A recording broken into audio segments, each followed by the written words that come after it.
Hello everyone, and welcome to another episode of the Daily Gwei Refuel, where I recap the latest news in the Ethereum ecosystem. I'm your host, Anthony Sassano, and today's the 31st of May, 2022. Alright everyone, let's get into it. So the Ropsten Beacon chain is now live. I remember I mentioned this to you guys that Ropsten is going through the merge transition on June 8th, obviously, and it needs a beacon chain in order to do that. So that is now live. You can see here Parithosh tweeted out that we finalized as expected, and the chain is chugging along till the unannounced TTD or total terminal difficulty here. So you can join the chain if you want and practice running your nodes by following this guide here, which of course I'll link in the YouTube description below. But yeah, guys, like the wheels are turning here. It's happening. Things are in motion for Ropsten right now. You can see Terrence as well tweeted out how that kind of it went live too, and you can see there's kind of like a Ropsten block explorer that Beacon Chain has set up here as well. So if you want to go check out all of the stats around that, you can. And then Tim Byko posted the official kind of Ropsten Merge announcement, which has all the details in it as well. So he said Ethereum's longest lived proof of work testnet is moving to proof of stake. A new beacon chain has been launched today, and the merge is expected around June 8th on the network. So if you go to this guide, you'll be able to kind of check out everything, all the details got to do with that, which is very, very exciting, very, very cool. And today, by the time you've watched this, it may or may not have happened, but we're having mainnet Shadow Fork 6 go through. As I mentioned yesterday, I don't expect there to be any surprises with mainnet Shadow Fork 6. I don't expect there to be any surprises with the Ropsten merge. But as always, there are things that can happen. We don't know, right? We don't know, if there's going to be any bugs found or anything like that. Hopefully not. Like, we've done so many shadow forks at this point, and they've gone through kind of pretty much perfectly, that I'd be shocked if there was a kind of like major bug on these public test nets or anything like that, given that as far as I can tell, nothing has substantially changed between the shadow forks and the public test nets. I believe shadow fork 5 and 6 are going to be using the same config or near the same config as the Ropsten kind of like merge will. So yeah, due to that, there shouldn't really be any kind of major bugs, but we'll have to see. Obviously, the Ropsten network is a public test net. It is the longest running public proof of work test net, as Tim says here. So yeah, there might be some things that we haven't accounted for. I know that during testing there were some things that people didn't account for, such as things around gas limits and stuff like that. So that was a bit of a funny thing to see, and that came out of it. That was kind of like the edge cases that people don't really think of when you're kind of like going through this. That's why we do testing, right? That's why we do so much testing.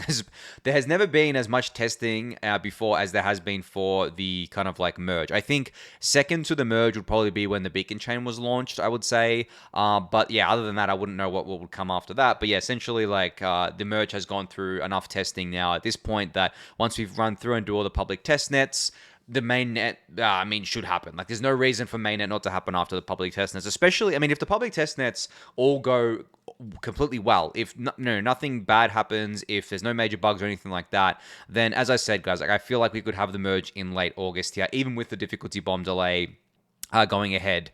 But then you also have kind of like, any coordination issues. Maybe the Cordays feel like they need to give ecosystem players more time and stuff like that. Then you could have it happening in early September. But it's so close, guys. Like, it's really not that far away. And I don't think like a couple weeks here and there are really going to make or break anything at this point in time, right? So yeah, anyway, those are the kind of merge updates for today there. And I also kind of like put out a tweet. Here's me tweeting about the Shadow Fork 6 happening. But I also put out a tweet about whether the merge is priced in or not. Now, as we get closer to the merge, this is going to become more and more of a topic of conversation, I think, and I've spoken about it a bunch on the Refuel, but I did want to go through it again today, and I kind of put out this tweet where I said, how can the merge be priced in when people still believe that it reduces layer 1 gas fees, all staked ETH becomes unlocked at the merge, 32 ETH is required to run a full node in a proof of stake world? All these points are completely false, ergo the merge is not priced in. So not only are these points completely false, they're also dangerous to be spread because it basically sets expectations for certain things, right? So the first point, reduces layer 1 gas fees.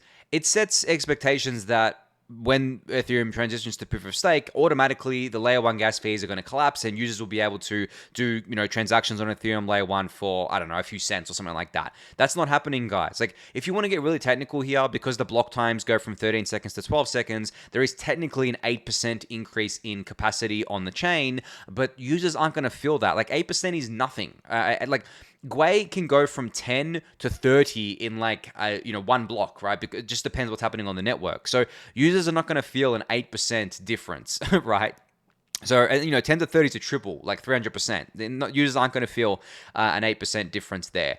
But kind of like in saying that, I think that what I've been trying to get through to people is the merge sets the groundwork for these sorts of things. And you can already use, for gas fees being reduced at layer 2s, and you can already use these layer 2s today. Like, you can use, like, so many of them.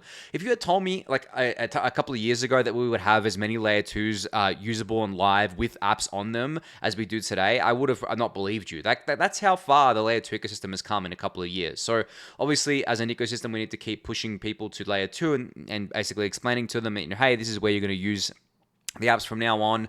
Don't rely on layer 1 Ethereum to get cheap. Just be on layer 2 and kind of like you'll be fine. But also making sure that they understand the risks as well. There was a bit of discussion in the Discord channel, actually, I think yesterday or the day before, around layer 2 risks, and people kind of like getting the wrong idea when I say that layer 2s inherit Ethereum security.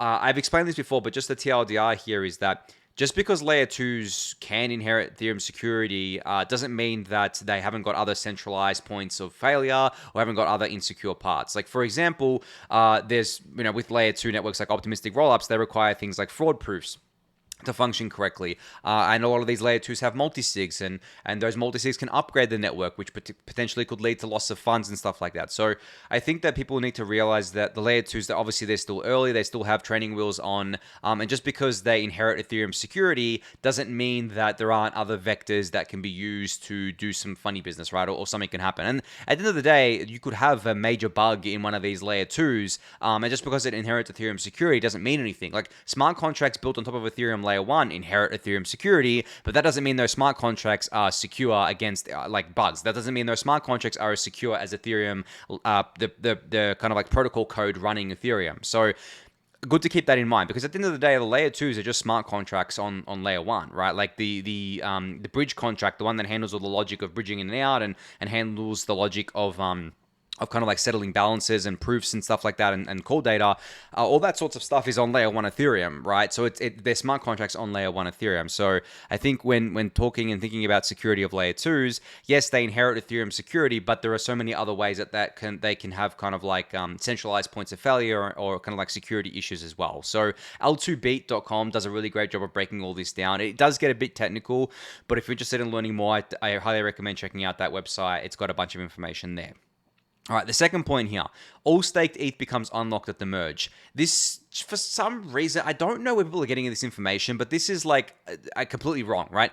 There is no ETH, zero, nada, nothing being unlocked at the merge from the Beacon chain. Nothing. No, none of the 32 ETH that was put in initially, none of the rewards. The only thing that is going to be rewarded to stakers until withdrawals are enabled at least 6 months after the merge is the fees. So the fees and kind of like MEV related stuff, which is basically fees that stakers generate, are going to be able to be basically transferred, withdrawn, whatever you want to call it. But the staked ETH and the rewards that have accrued since December 2020, since the Beacon chain went live, cannot be withdrawn until at least 6 months after the merge as part of the Shanghai update. Now, in saying that, there's only a certain amount of ETH that can be withdrawn per day, because we have the validator churn mechanism where only a certain number of validators can enter and exit the Beacon chain per day, and that dictates how much ETH can be unlocked per day as well. So it's not like once withdrawals are enabled, there's going to be 10, 11, whatever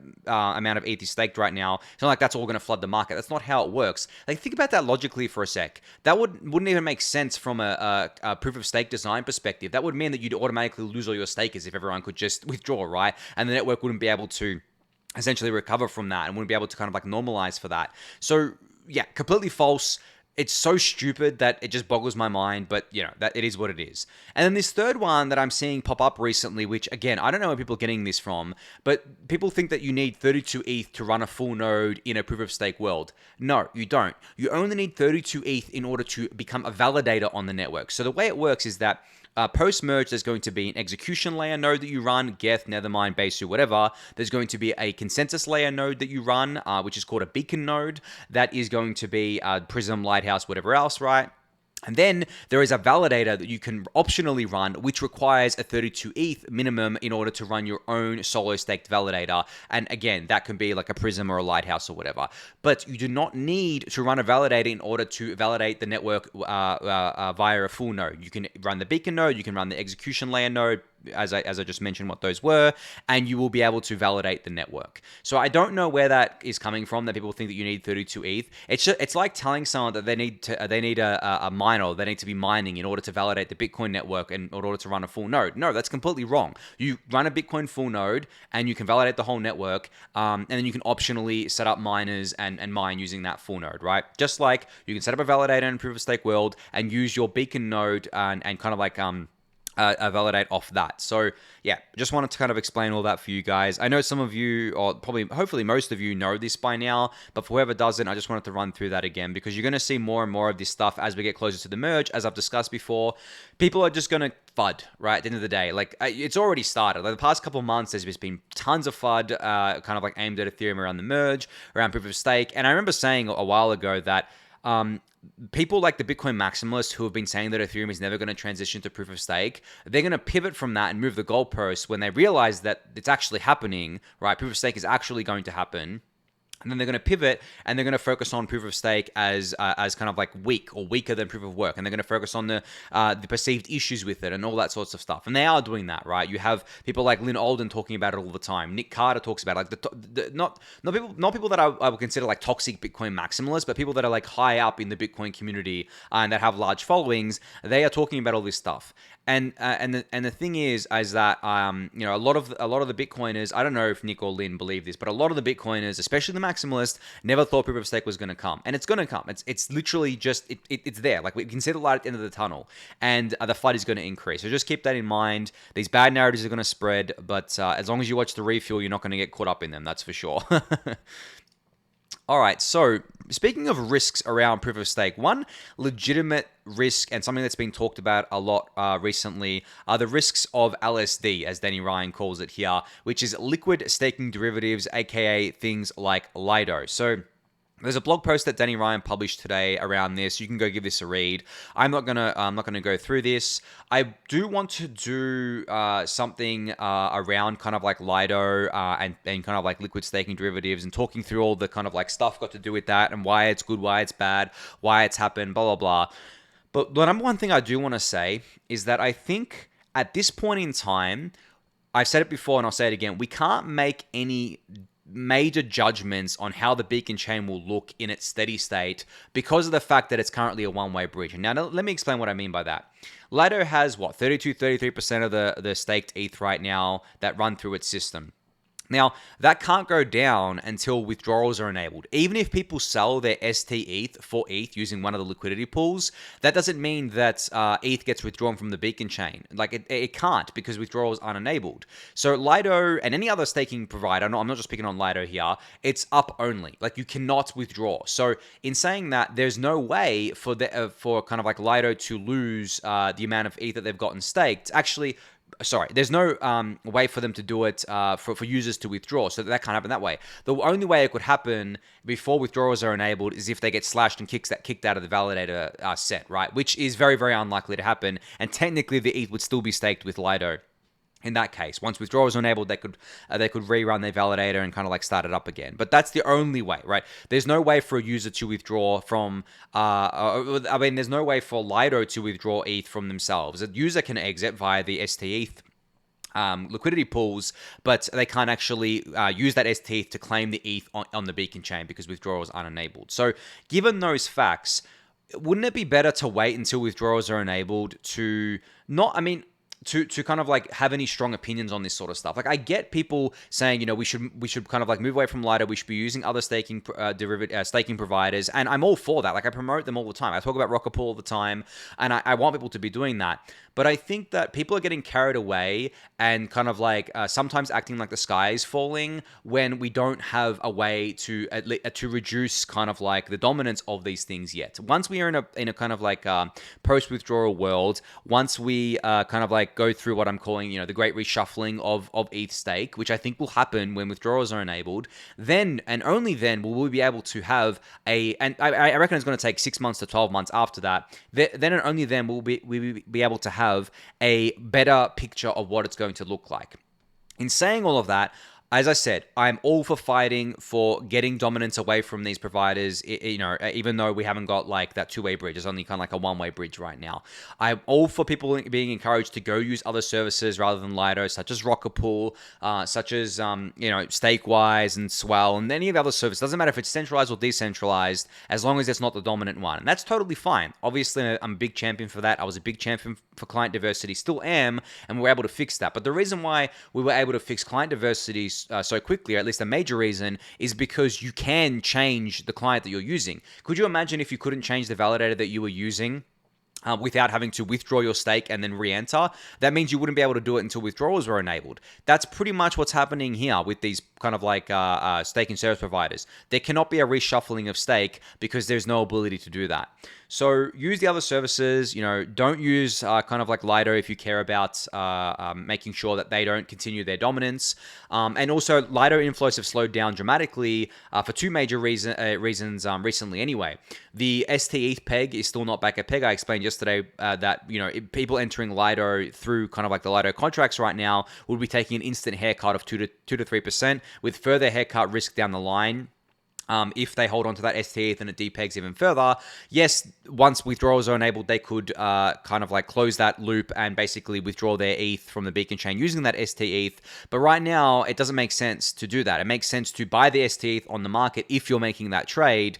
And also, in saying that, there is no way to close that arb until withdrawals are enabled. So that's another reason why we see these sorts of things playing out too. So, and also the demand for leveraged ETH staking has obviously gone down as the ETH price went down and people were closing positions and all that stuff there. So those are my general thoughts, but I definitely want to have a deeper conversation about this, and I'm thinking of bringing someone on. I'm not going to spoil who, but I'm thinking of bringing someone on to discuss all of this with me on for a Daily Gwei drive-through episode in the near future. So stay tuned for that. The person I have in mind is very awesome, and I think you're all going to love them. But I'm not going to spoil it for you just yet. But anyway, I'm going to move on from this. Definitely go read Danny Ryan's blog post here around the risks. He articulates it quite well and goes into more detail than I have.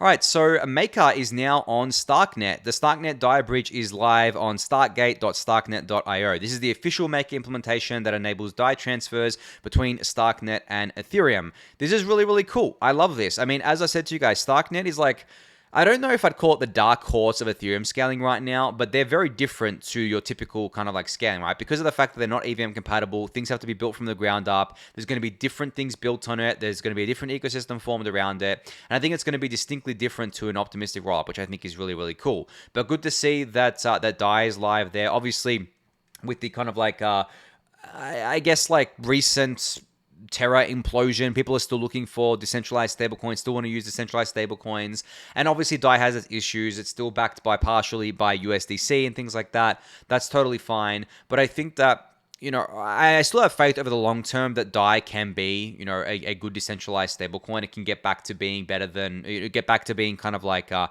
majority ETH or other decentralized collateral rather than USDC. So I'm always all for promoting DAI. And at the end of the day, like Maker's an amazing product. I use it all the time. Sorry, not all the time. I use it whenever I want to basically borrow against my ETH. That's the only service that I use because, two main reasons actually. One of the major reasons is the 1 hour Oracle delay. So for those of you who don't know how this works, essentially with Maker, you have a liquidation price that you set. Say your liquidation price is like $1,500, right? You put your ETH in, and if ETH drops to $1,500, you get liquidated after you borrowed some DAI. Now, the thing is that there's a 1 hour Oracle delay, meaning that if the ETH price drops to $1,500 on, say, like a wick for like maybe 10 seconds, 20 seconds, you're not going to get liquidated because the Oracle only updates once an hour. So in that case, it saves you against things like wicks and like wicks basically being liquidation cascades from kind of like centralized exchanges and stuff like that, and it protects you more. Then the second major reason is that Maker is one of the most battle-tested protocols on Ethereum. It's been audited out the wazoo. It's been formally verified. So much security that's baked into it. So it's really the only one that I trust. And there's actually a third kind of like thing, and this relates to the Oracle. The reason why Maker is able to have a 1 hour Oracle delay and the other platforms like Aave and Compound aren't, has to do with the fact that when you kind of like borrow DAI from Maker, you're actually generating new DAI and borrowing it from the Maker protocol itself. You're not borrowing it from a liquidity pool that someone else has kind of like supplied DAI in, which is how Aave and Compound and other kind of like money markets work. And that uniquely enables Maker to be able to have that Oracle delay, which makes your position even safer against liquidation there. But again, whenever I borrow DAI, it's not me leverage trading, guys. Like if I'm borrowing DAI to do something, it's never leverage trading. It's kind of like purchasing something or maybe making an investment in something and then paying it back later because I just didn't want to sell some crypto. But it's not me leveraging up on ETH and trying to like day trade. No, I don't do that. And you guys know my views on leverage. I'm not going to rehash that there. But cool to see that Maker is, that DAI is live on StarkNet here. All right, so Timur here has introduced an MEV Explorer tool, which he's saying is the easiest way to start discovering MEV on the blockchain. So MEV Explorer works as a front end for MEV Inspect.js, so it has support for arbitrage and liquidations across Ethereum, Polygon, and Arbitrum. Among other things, it's great for exploring ARBs with Balancer V2 internal ARBs, which are invisible on Etherscan and not caught by flashbots Explorer either. So you can basically see what you can put in here. You can put in transaction hashes and it'll kind of like populate with results. So let's just take, for an example, this transaction hash that Timur has kind of like put here. Whoop, I gotta copy that in. Let's paste it in here and inspect what comes out. Now, hopefully this doesn't take too long to do. I haven't tested this just yet. Or maybe it's broken. No, it's going. It's frozen now. There you go. Okay. And you can see kind of like the arbitrage, the start amount and end amount, like what happened basically during this transaction, which is really, really cool to see. There are other MEV Explorers out there, but I thought this was really cool because I think this is quite unique. So if you're interested in exploring kind of like MEV transactions, definitely give this a look here. I think it's a great tool. So ZigZag has introduced ZigZag Labs today. So ZigZag Labs is basically, I guess, like a collective to build infrastructure, to build an infrastructure of protocols that support the upcoming trend of ZK rollups. Now, those of you who have listened to the refuel for a while know that I'm a big fan of ZigZag Exchange. It's one of the only exchanges, or the only exchange live on ZK Sync right now. So it's really easy for when you get Gitcoin donations via ZK Sync to cash out and then withdraw there. But ZigZag Labs is going to be where vital projects for the ZK ecosystem get manufactured with the coordination of a wide range of developers, designers, researchers, and other contributors. So basically, it's a think tank / kind of like research tank / development hub, where people can kind of work with ZK rollups, work together, and basically create great applications on top of ZK rollups here. So if this sounds like you, if you're a developer, if you want to get involved with this sort of stuff, definitely check out ZigZag Labs. That's just basically why I wanted to talk about it. I wanted to give it a shout out to them here because they're building a lot of cool stuff like ZigZag Exchange and a bunch of other tools like Floor Sweep. So definitely go check them out if you haven't yet. All right, so Dune Analytics has announced Dune Engine V2, which is a complete overhaul of their entire data architecture and a massive performance upgrade. So if you are a Dune wizard, if you write Dune queries, if you do anything with Dune, well, this would be music to your ears. A faster, more kind of like more efficient and easier to use, and more, I guess, like a kind of feature-rich version of Dune here. So you can check out this blog post for kind of like the details of what V2 does. Basically lays the foundation for a range of new experiences, more speed and efficiency, as I said, and kind of like more performance and scalability. So very cool to see this from Dune Analytics here. I love Dune. I mean, I've been using Dune for a very, very long time. I should disclose that I'm a seed investor in Dune. Just get that out there. But I've been using Dune since basically they were, since day one, essentially. I love the dashboards, love keeping track of things, love following people like Hill Dobby, who I've mentioned on the refuel bunch of times, who make really great dashboards. Just a really great tool to keep up with things and metrics and kind of dive deeper into various protocols, projects, you name it. So congrats to them on the release or the announcement of Dune Engine V2 here. All right, so just finally here, we have a wrap-up post from Devconnect, basically wrapping up the event in Amsterdam and kind of looking ahead here. The next event is going to be DevCon in Bogota here, which is going to be happening in October. But then after that, I'm sure, or maybe even before that, they're going to announce where the next Devconnect will take place. Now, my kind of like feel for Devconnect is that I want it to take place in a really cool, different city each year. If they do one a year, I want it to like, obviously there was one kind of like the first one was in Amsterdam, but I would love for them to kind of like travel the world and visit different cities. I would love to them not just do Europe. Like Europe's cool, but I would love for them to do cities all around the world. And I think that's their aim. Essentially, they want to find really cool venues, really cool spots for people to kind of like hang out for a week, enjoy the scenery, enjoy kind of like, you know, a holiday / conference, and enjoy the hackathon as well. So looking forward to seeing what they announce next year. But I mean, you guys know I obviously went to Amsterdam, had like a blast, had a really, really fun time. And I'm not sure what other conferences I'm going to go to. I really want to get out to Bogota for DevCon. I'm still on the fence. We're gonna have to see how it goes, but I don't know what else I'm gonna get out to. I in July I have. I was actually going to probably attend some things in July, but I don't think I will now because my birthday's in July. I'm turning 30, so I'm going to be having like a big party and a bunch of kind of like things going around that. But also I have a bunch of other events happening in July as well. I actually have my 10-year high school reunion in July as well because it was supposed to happen in 2020, but obviously COVID came and kind of like locked everyone down here in Melbourne, so it didn't happen there. But yeah, 10-year high school reunion. That was kind of fun. Anyway, I'm rambling here. Don't know what events I'm going to get to next, especially because travel tends to be brutal from where I am, but we'll have to see. Like, I'm looking forward to more virtual events as well, see what kind of like shakes out there, and hopefully judging some ETH Global online hackathons too. I love judging those things, so maybe you'll see me around with those there. But anyway, can't wait to see where Devconnect will end up next. Hopefully it's in another really, really cool city because I really enjoyed Amsterdam. I have a few minutes left here. One last thing I wanted to talk about. Again, I like doing this at the end of the refuels when I have some time left because just it kind of gets through what I'm thinking during, I guess, like the day. Not to talk specifically too much about the markets, but what I do want to mention about it is that I think what happens sometimes is that people see positive price action after, you know, a few weeks, maybe a couple of months of negative price action and start getting really excited and start feeling like the bull market's back.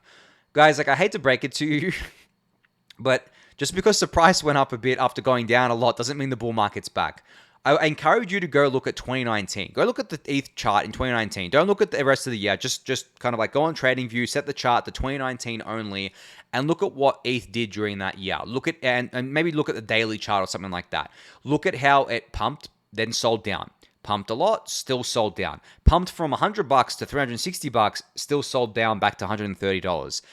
And the reason why I encourage you to do this is because it'll give you the context around why I say that you can't trust these kind of like pumps after this negative price action. You can't just kind of say, oh, we had 2 months of negative price action and now the price is going up a little bit. It's time for a bull market again. No. And you guys know I'm obviously very, very bullish on ETH, but I just want to, not that I can tell what's going to happen in the future, but I just want to warn against people getting their hopes up because I did that in 2019. You know, I did that a lot, actually. I got my hopes up every time it went up. Every time it started going up, I was like, oh, yes, finally, the bull market's back. And I was very, very excited for it back then because I hadn't made it yet. Like, I hadn't made no money from crypto yet. And obviously, ETH going up meant a lot, meant a shit ton to me at that time because I was like, holy shit, like I'm actually, you know, gonna make a decent amount of money from this. I'm actually gonna increase my wealth from this. I was really excited about it at the time, right? And then seeing it go from the low of $80 to 360 in mid 2019, then back to 130, right? It's a mind killer. Like if you don't have discipline, I mean, I didn't trade or anything, but like it really drags you down. It's mentally taxing.